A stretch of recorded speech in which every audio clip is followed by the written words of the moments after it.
It is my fear that in view of the direction in which things are moving today, the political and economic dynamics of the countries of the world may lead to a world war.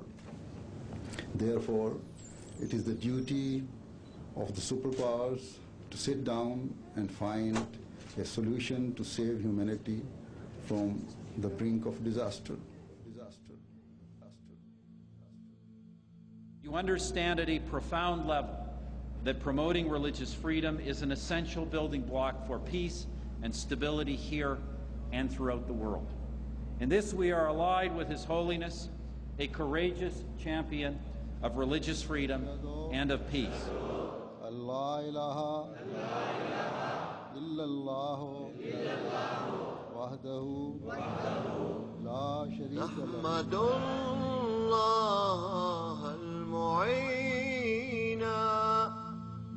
Hazrat Mirza Masroor Ahmad is the present head of the Ahmadiyya Muslim community, the most dynamic international community within Islam. The community was established by Hazrat Mirza Ghulam Ahmad in Qadian, a small and remote village in India. He claimed to be the expected reformer of the latter days, the one awaited by all major world religions. Founded in 1889, the community has continued to spread throughout the world, flourishing under Caliphate, the system of spiritual leadership established after the demise of the Holy Founder.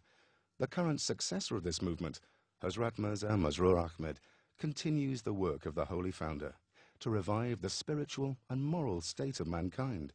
The movement embodies the benevolent message of Islam in its pristine purity, a movement that preaches peace, universal brotherhood, and submission to the will of God. Ahmadi Muslims have earned the distinction and reputation of being a law-abiding and peaceful community. Within a century, the movement has reached all the corners of the earth and has been recognized and praised by the global community. Love for all, hatred for none. Those words from your third Khalifa are more important, more crucial, more essential today than they have ever been. And of course, the Ahmadi have always practiced this peace-loving philosophy.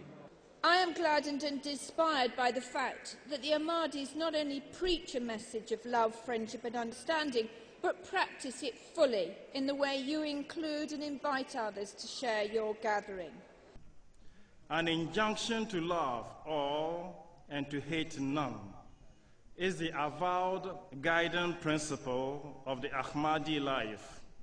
I would thank you also that you have stressed the importance of showing that Islam is the religion of peace, not the religion of hate, as it was stated on the wall in the Jalsa, love for all, hatred for none. I think that is the message that the world really needs. अगर मानव जाति लाखों वर्ष पहले से ही इस मोटो को, जो कि सभी धर्म ग्रंथों की शिक्षाओं का सार है, अपना लेती, तो आज तक दुनिया में जितनी भी जंगें हुई हैं वो ना होती. You understand at a profound level that promoting religious freedom is an essential building block for peace and stability here and throughout the world. In this we are allied with His Holiness, a courageous champion of religious freedom and of peace. Love for all, hatred for none is the message that we see in this mosque and from the Ahmadiyya Association. Your people have been the leaders in taking the peace movement that one step further. The huge respect we all have, for your work day by day in making a reality of peace and brotherhood across the communities in this country and across the world. I think the words that you said to my colleagues in the House of Commons ring probably a little truer, but hopefully a little more hopefully than they did when you actually said it in the House a few weeks ago. His Holiness began his address by speaking of the great conflicts that divide the world today. Wars being fought in different parts of the world.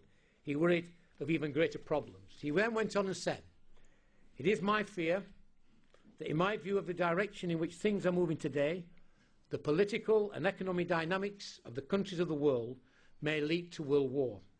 Therefore, it is the duty of the superpowers to sit down and find a solution to save humanity from the brink of disaster.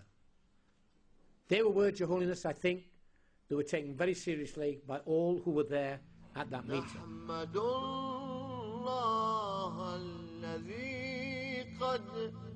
Wherever the movement has been established, it endeavours to exert a constructive influence of Islam through social projects, educational institutes, health services, Islamic publications, and the construction of mosques. These endeavours continue, despite the bitter persecution that the community suffers in some countries. We need all the goodness we can find in today's world, and I applaud you for your contribution in Britain and worldwide to community cohesion and the enjoyment of diversity that is such a precious asset. And wherever Ahmadis live in the world, you are renowned for enthusiastically participating in the larger community and peacefully living alongside people of all faiths, languages, and cultures. I would like to pay an additional tribute to the work being done by Ahmadis in raising standards in Africa, and particularly in education. Yes, Britain has welcomed the headquarters of the Ahmadis in this country, but it hasn't become something that's become, as it were, a closed sect in Britain. It's become a community that has sought to reach out to all of us. And that's very important, because the best way to break down the barriers of misunderstanding and prejudice is for that contact to happen, and I thank you for that.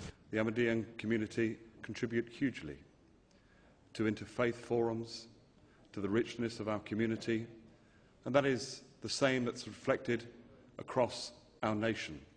But what I would like to pay tribute to you as well this evening is the contribution that you make to wider society and the important charitable causes that you support, not just for your own communities, but for the wider communities. And that is to be acclaimed and that is to be applauded. The Ahmadiyya community has been a beacon. It's been a beacon of peace, truth and justice. It's been a stalwart in this city. We are the better for having you. You are tremendous in adversity and in triumph. We value your friendship, we value your dedication and your commitment, and particularly your recognition of civic society in Bradford.